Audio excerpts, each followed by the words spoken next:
Maithili express की शानदार प्रस्तुति। पाकिस्तान के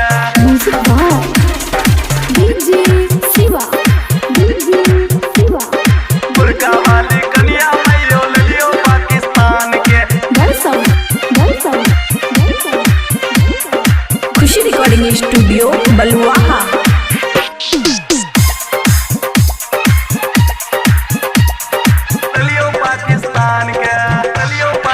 घूमे खातिर गलियो मैयो हमें राजस्थान गे घूमे खातिर गलियो हो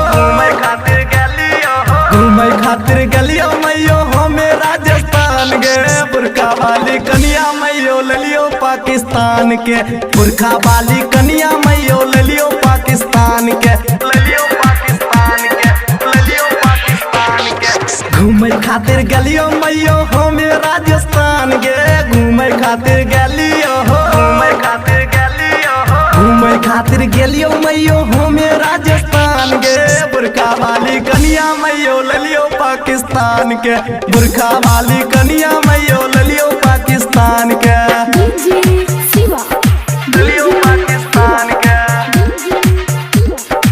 लियो पाकिस्तान के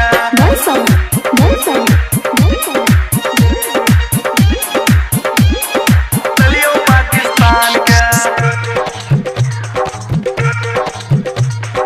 बुरका वाली कन्या मैयो लियो पाकिस्तान के यखा के गो बोली बोलो छौरी अपन बाइन के गई यखा के गो बोली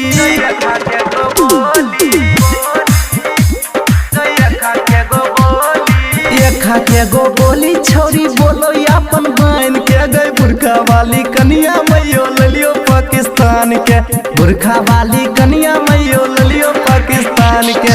घूमे खातिर गलियो मैयो हमें राजस्थान गे घूमे खातिर गलियो मैयो हमें राजस्थान गे बुरखा वाली कन्या मैयो लियो पाकिस्तान के बुरखा वाली कन्या मैयो लियो पाकिस्तान के लियो पाकिस्तान के डीजे शिवा लियो पाकिस्तान के खुशी रिकॉर्डिंग स्टूडियो बलुआहा। बुरका वाली कन्या मैयो लियो पाकिस्तान के हंसी हंसी छोरी ठिठोली दो छाती तान के गई हंसी